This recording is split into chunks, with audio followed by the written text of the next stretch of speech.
Hello बच्चों, आज class 11th physics के 7th chapter system of particle and rotational motion का सेकंड लेक्चर है। लेक्चर का नंबर 7.2। इसलिए मैं बोल रहा हूँ 7.2 क्योंकि मैं जिस भी चैप्टर के लेक्चर्स बना रहा हूँ एक सीरीज़ से बना रहा हूँ। जैसे 7 चैप्टर है तो उसमें 7.1, 7.2, 7.3 इस तरीके से आपको लेक्चर मिलेंगे। 6 चैप्टर है तो 6.1, 6.2 एंड सो ऑन। आज एक बहुत ही सिंपल सा डेरिवेशन है। पहले लेक्चर में मैंने बताया था आपको सेंटर ऑफ मास क्या होता है, और आज आपको पढ़ना है सेंटर ऑफ मास का एक्सप्रेशन। एक्सप्रेशन का मतलब होता है उस चीज़ का फॉर्मूला ही बोलते हैं हम, एक्सप्रेशन ही बोलते हैं। तो यहाँ पर बोर्ड पर आपको दिख रहा होगा, लिखा है RCM equals to M1 R1 plus M2 R2 divided by M1 plus M2। यही फॉर्मूला या यही एक्सप्रेशन हमें डिराइव करके लाना है। समझ आई बात? बहुत आसान सा डेरिवेशन है, बहुत इजी है। इसका डायग्राम हमने बना रखा है। पहले मैं डायग्राम समझा देता हूँ, उसके बाद हम डेरिवेशन करेंगे। हमने दो पार्टिकल लिए, एक पार्टिकल का मास है M1 और एक का मास है M2। M1 M2 पर कोई एरो नहीं लगाया because M1 M2 are the scalar quantity. Mass scalar quantity होता है, इसलिए उस पर एरो नहीं लगा है। आप एक चीज़ समझ लें, जिस पर एरो नहीं लगा है वो स्केलर क्वांटिटी है इस डायग्राम में, और जिस पर एरो लगा है वो वेक्टर है। लेकिन एक चीज़ ये भी समझ लेना बच्चों कि जिस फिजिकल क्वांटिटी पर या किसी लेटर, यानी कि जैसे हमने बोला V हो गया, A हो गया, अगर उस पर किसी वेक्टर क्वांटिटी तो है लेकिन उस पर एरो नहीं लगा, उसका मतलब क्या होता है? या ये बोल सकते हैं क्या किसी फिजिकल क्वांटिटी पर एरो नहीं लगा है तो वो स्केलर होगी। एक चीज़ समझ लें, वेक्टर क्वांटिटी वेक्टर ही रहती है, लेकिन वेक्टर को स्केलर फॉर्म में रिप्रेजेंट किया जा सकता है और किया जाता है। यानी कि एक्सेलरेशन को हम ऐसे भी लिख देते हैं, जबकि एक्सेलरेशन एक वेक्टर क्वांटिटी है। यानी कि वेक्टर क्वांटिटी तो इसे ऐसा ही लिखा जाना चाहिए था। इस तरीके से क्यों लिख देते हैं कि हम एक्सेलरेशन को मैग्नीट्यूड को रिप्रेजेंट करते हैं। ये सारी डिटेल अगर आप मेरे लेक्चर जो वेक्टर टॉपिक है उस को पढ़ेंगे या उसे देखेंगे तो आपको ये चीज़ क्लियर हो जाएगी।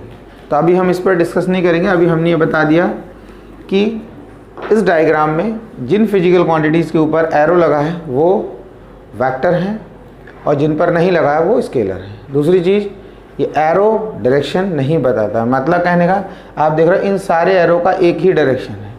मैं एक चीज़ आपको बता दूँ, जैसे सपोज कर लो एक पार्टिकल इस डायरेक्शन में जा रहा है V1 वेलोसिटी से, तो V1 के ऊपर एरो इसी डायरेक्शन में लगेगा। सपोज़ कर लो ये पार्टिकल इस डायरेक्शन में जा रहा है, तब भी ये एरो ऐसा ही लगेगा। इस डायरेक्शन में जाएगा तब भी एरो ऐसा लगेगा। यानी कि जो किसी फिजिकल क्वांटिटी के ऊपर एरो लगता है उसका डायरेक्शन हमेशा फिक्स रहता है। अच्छा, अब इसमें डायग्राम देखें। दो पार्टिकल्स हैं, एक का मास M1, एक का मास M2। M1 M2 पर और M2 M1 पर अपने मास की वजह से एक फोर्स लगा रहा है, यानी कि ग्रेविटेशनल फोर्स लगा रहा है। तो M1 पर जो M2 फोर्स लगा रहा है उसे हमने रिप्रेजेंट करा F12 से। 12 का मतलब force on M1 due to M2। इसी तरीके से M2 पर M1 फोर्स लगा रहा है, दोनों अपनी तरफ खींचेंगे। ग्रेविटेशनल फोर्स हमेशा अट्रैक्टिव होता है, रिपल्सिव नहीं होता है। चार्ज की वजह से जो फोर्स लगता है वो अट्रैक्टिव और रिपल्सिव दोनों होता है। उसकी बात नहीं कर रहे हैं। M2 पे फोर्स लगेगा, उसको लिख दिया F21, यानी फोर्स ऑन सेकंड चार्ज, यानी it means M2 due to M1। Force vector quantity, इसलिए इन दोनों पे एरो लगा दिया। R1 पोजीशन वेक्टर है। पोजीशन वेक्टर आप वेक्टर टॉपिक में पढ़ा होगा, उसमें आप देख सकते हैं। Position vector, a vector drawn from origin to the position of a particle. Origin से पार्टिकल की पोजीशन तक जो एरो ड्रॉ करते हैं उसी को हम पोजीशन वेक्टर बोलते हैं। M1 पार्टिकल का पोजीशन वेक्टर R1 है और M2 पार्टिकल का पोजीशन वेक्टर R2 है। और CM जो है सेंटर ऑफ मास है M1 M2 पार्टिकल्स का, यानी कि दोनों पार्टिकल मिलकर एक सिस्टम बना रहे हैं और इनका सेंटर ऑफ मास CM है। और सेंटर ऑफ मास का जो पोजीशन वेक्टर है वो RCM है। RCM क्या है? सेंटर ऑफ मास का पोजीशन वेक्टर। इसी का हमें एक्सप्रेशन ड्राइव करना है। दूसरी चीज़, M1 पर एक एक्सटर्नल फोर्स लग रहा है F1, फोर्स वेक्टर क्वांटिटी, इसलिए इस पर एरो लगा दिया। F एक्सटर्नल भी लिख सकते हैं। ऐसे ही M2 पर एक एक्सटर्नल फोर्स लग रहा है। ये था हमारा डायग्राम। अब हम डेरिवेशन स्टार्ट करेंगे। यहाँ पे समझना है m1 पार्टिकल पर टोटल फोर्स कितना लग रहा है। एक तो एक्सटर्नल फोर्स लग रहा है, दूसरा F12। तो टोटल फोर्स जो लग रहा है, जब किसी पार्टिकल पर फोर्स लग रहा है तो वो फोर्स उस पार्टिकल के मोमेंटम में चेंज लाता है। ये आपने पढ़ा है, न्यूटन का सेकंड लॉ है। न्यूटन का सेकंड लॉ क्या है? External force exerted on a system is directly proportional to the change in momentum. External force किसी पार्टिकल किसी सिस्टम पे लगेगा तो वो उसके मोमेंटम को चेंज करेगा। ये F12 और ये F21, ये दोनों पार्टिकल एक दूसरे पे लगा रहे हैं। न्यूटन का थर्ड लॉ पढ़ा है आपने, every action there is an equal and opposite reaction. एक चीज़ आप जरूर ध्यान रखें, सिंपल सा चीज़ है कि अगर आपसे कोई पूछता है कि अर्थ सरफेस पर एक पेड़ है और उस पर कोई फ्रूट लगा है, मान लिया हमने कोई आम ही लगाया, अब एक छोटा सा आम है, अर्थ सरफेस उस फ्रूट पर, उस आम पर 100 न्यूटन का फोर्स लगा रहा है और आपसे कोई पूछता है कि वो आम अर्थ सरफेस पे कितना लगाएगा, तो आपको आंसर देना है 100 न्यूटन, 100 न्यूटन। क्यों? सोचने में तो ऐसा लगता है कि अर्थ सरफेस बहुत बड़ा है, वो जो आम पर फोर्स लगाएगा वो तो 100 न्यूटन का लगा दिया, लेकिन जब आम के बारे में क्वेश्चन पूछते वो अर्थ पे कितना लगाएगा, तो हम सोचते वो तो छोटा है तो कम फोर्स लगाएगा, 100 से कम लगाए जितना भी लगाए अर्थ पर। लेकिन ऐसा नहीं है, अर्थ सरफेस अगर आम पर 100 न्यूटन का फोर्स लगा रहा है तो वो फ्रूट, वो आम भी अर्थ सरफेस पर 100 न्यूटन का फोर्स लगाएगा। न्यूटन का थर्ड लॉ है, every action there is an equal and opposite reaction. तो इसी तरीके से ये दोनों पार्टिकल एक दूसरे फोर्स लगा रहे हैं, तो हमने लिखा F12 यानी force on first particle due to second is equals to minus F21। ये दोनों फोर्सेस इक्वल मैग्नीट्यूड के हैं। अभी मैं माइनस हटा देता हूँ, उसके बाद लिखूंगा न्यूमेरिकल वैल्यू बराबर है। जैसे मैंने बताया दोनों बराबर फोर्स लगाएंगे, भले ही इनका मास अलग हो, और माइनस साइन लगा दिया। माइनस साइन इंडिकेट ये कर रहा है इनका डायरेक्शन अपोजिट है, ये इसको अपनी तरफ खींच रहा है, ये इसको अपनी तरफ खींच रहा है, तो दोनों इस तरीके से लग रहे हैं। देख सकते हो आप डायग्राम। इसको हम लिख सकते हैं F12, राइट हैंड साइड को लेफ्ट, इस F21 को लेफ्ट हैंड साइड ले आएंगे, प्लस हो जाएगा F21 और इक्वल्स टू 0 हो जाएगा। इसको यहीं पे हमें छोड़ देना, ठीक है। इसको इक्वेशन 1 कंसीडर करना चाहो तो कर सकते हो। अब क्या करना है, इस M1 पार्टिकल पर टोटल फोर्स लग कितना रहा है।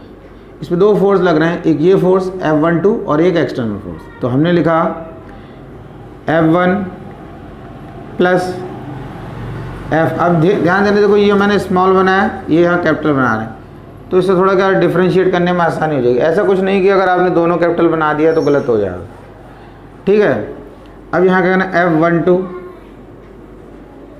ये टोटल फोर्स, दो ही फोर्स लग रहे हैं, ये दोनों फोर्स इस पार्टिकल पे लग रहे हैं, तो इनके मोमेंटम को चेंज करेंगे। dp, मैंने बताया ये फॉर्मूला किधर से आया, ये आया न्यूटन के सेकंड लॉ। सेकंड लॉ क्या है? गुड मॉर्निंग बेटा, गुड मॉर्निंग बेटा। External force exerted on a system is directly proportional to the change in momentum. ऐसे ही हम दूसरे पार्टिकल के लिए इक्वेशन बना लेंगे। F2 ये एक्सटर्नल फोर्स है जो कि M2 पार्टिकल पे लग रहा है, और F21 इक्वल्स टू, यहाँ पर 1 कर देते हैं क्योंकि पहले पार्टिकल का मोमेंटम चेंज होगा, और dp2 यानी कि जब सेकंड वाले पार्टिकल में फोर्स लगेगा तो सेकंड वाले पार्टिकल का मोमेंटम चेंज होगा। अब टाइम स्केलर क्वांटिटी, इसलिए इस पर एरो नहीं लगाया है, ठीक है। अब इन दोनों इक्वेशंस को, यानी कि हम इनको अगर सेकंड और थर्ड ले लें तो हम क्या करेंगे, सेकंड और थर्ड इक्वेशन को ऐड कर देंगे। जब हम सेकंड और थर्ड इक्वेशन को ऐड करेंगे तो कैसे ऐड करेंगे, लेफ्ट हैंड साइड को लेफ्ट हैंड साइड के साथ और राइट हैंड साइड को राइट हैंड साइड के साथ ऐड करेंगे। डेरिवेशन बहुत आसान है, टेंशन लेने का नहीं है, ठीक है। अब हमने क्या किया, यहाँ पर F1 प्लस F21, पहले मैंने सेकंड इक्वेशन का लेफ्ट हैंड साइड लिखा, प्लस फिर थर्ड इक्वेशन के लेफ्ट हैंड साइड को भी लिख दिया, क्योंकि लेफ्ट हैंड साइड में लेफ्ट हैंड साइड को ऐड करना है। छोटी क्लास में आप पढ़ चुके। F21 equals to right hand side को राइट हैंड साइड के साथ ऐड करेंगे तो ये हो गया dp1 upon dt plus dp2 upon dt। Clear है? बिल्कुल क्लियर होना चाहिए। समझ आ रही बात? हाँ। और कोई भी डाउट है तो कमेंट बॉक्स में कमेंट करके बताएंगे। अब आप देखो बच्चों, इन दोनों का सम कितना है यहाँ पर? इन दोनों का सम 0 है, यानी कि ये दोनों ऐड होकर 0 हो जाएंगे तो हमारा क्या बचेगा? f1 plus f2। f1 plus f2 equals to d, इन दोनों में d ओवर dt हमने कॉमन ले लिया और अंदर बचा p1 प्लस p2। ठीक है, f1 है प्लस f2, तो इसको हम f लिख सकते हैं। ये टोटल फोर्स हो गया क्योंकि इन दोनों का सम तो 0 हो गया। और एक चीज़ समझ लेना, एक बेसिक कॉन्सेप्ट बता रहा हूँ। अगर कोई सिस्टम है और उसमें बहुत सारे पार्टिकल, यानी बहुत सारे पार्टिकल मिलकर एक सिस्टम बना रहे हैं और सारे पार्टिकल एक दूसरे पे फोर्स लगा रहे हैं। अब आपसे बोला कि एक सिस्टम है, फॉर एग्जांपल मान लो वो 10 पार्टिकल से मिलकर बना है, 10 के 10 पार्टिकल एक दूसरे फोर्स लगा रहे हैं, तो वो जो फोर्स लगा रहे हैं वो उनका इंटरनल फोर्स कहलाएगा। और इंटरनल फोर्स से लगने पर या इंटरनल फोर्स के लगने पर कभी भी उन पार्टिकल्स का मोमेंटम चेंज नहीं होता, यानी कि टोटल चेंज इन मोमेंटम कितना रहेगा? 0। कोई मोमेंटम में चेंज नहीं होगा। मोमेंटम कब चेंज होता है? किसी पार्टिकल का जब एक्सटर्नल फोर्स लगता है। ये ध्यान रखना, मोमेंटम कब चेंज होता है? जब एक्सटर्नल फोर्स लगता है। अब क्या करना है? d ओवर dt लिख दिया। अब मोमेंटम का फॉर्मूला कहता है mass into velocity. m1 v1 कर दिया क्योंकि p1 लिखा है, प्लस m2 v2 कर दिया। ठीक है, ये हो गया। f equals to d over dt mass m1। अब वेलोसिटी को क्या लिख सकते हैं? dr1 over dt। अब ये कैसे आ गया dr1 ओवर dt? मैं आपको सिंपल सी बात बताऊं, वेलोसिटी का फॉर्मूला होता है डिस्प्लेसमेंट अपॉन टाइम। अब ये जो डिस्प्लेसमेंट है इसको हम x से, l से, y से, d से, किसी से भी रिप्रेजेंट कर सकते हैं। और अगर मान लो वेक्टर है तो फिर v के ऊपर भी वेक्टर का साइन लगा देंगे, x के ऊपर भी वेक्टर का, और t तो स्केलर है। अब अगर मान लो r से रिप्रेजेंट करा तो r, तो वही हमने क्या लिखा है यहाँ पर? v dr over dt। dr over dt इसलिए लिखा है यहाँ पर क्योंकि जो डिस्प्लेसमेंट पार्टिकल कर रहा है, हम ये मान रहे हैं वो थोड़ा सा डिस्प्लेसमेंट है, यानी कि स्मॉल डिस्प्लेसमेंट है, तो टाइम इंटरवल भी स्मॉल है, तो इसीलिए हमने यहाँ पर dr1 ओवर dt लिख दिया। इसी तरीके से हम क्या लिखेंगे? m2 v2 की प्लेस लिखेंगे dr2 ओवर dt। एक चीज़ बता दूँ, ये वेलोसिटी का फॉर्मूला है, लेकिन हम इसे ऐसे भी लिख सकते हैं v equals to D R, या x कुछ भी लिख सकते हैं ऐसे, ओवर dt। जब हम इस तरीके से लिखते हैं dr ओवर dt, ये डिस्प्लेसमेंट है, स्मॉल डिस्प्लेसमेंट, ये स्मॉल टाइम, इस वेलोसिटी को इंस्टेंटेनियस वेलोसिटी बोलते हैं। ये सिंपल इसे वेलोसिटी बोलेंगे, इसे इंस्टेंटेनियस वेलोसिटी बोलेंगे। इस फॉर्मूले को हमने यहाँ पर यूज़ करा है। ठीक है, f एज इट इज़ हो गया d ओवर dt।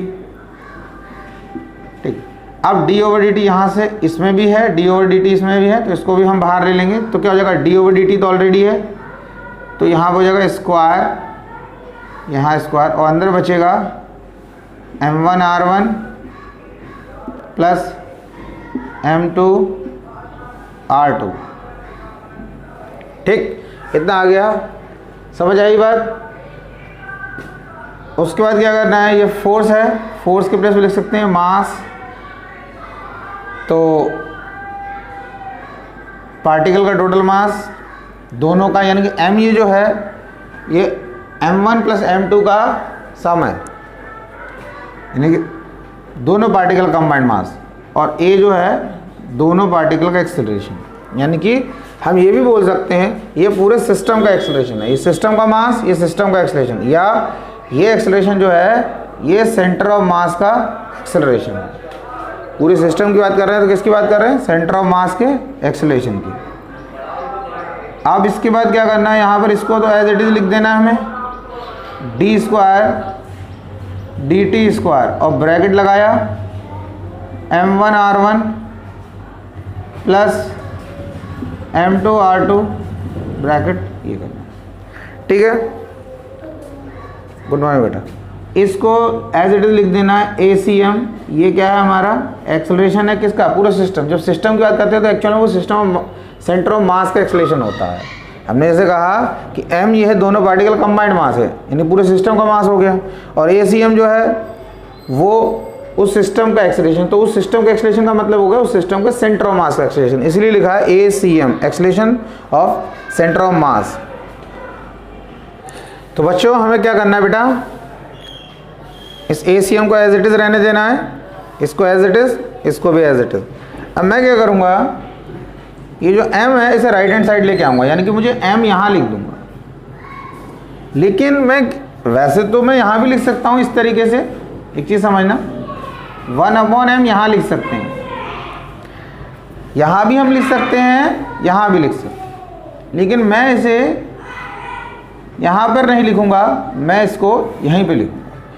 और दूसरी चीज़ ये करूँगा मैं कि ये जो m है ये पूरे सिस्टम का टोटल मास है, तो मैं इसको कैपिटल M ना लिखकर इसकी जगह क्या कर दूँगा, आप कैसे करना मैं आपको तरीका बता दे रहा हूँ। आप इसको यहाँ पर लिख देना, पहले स्टेप में तो m यहाँ लिख देना, ठीक है।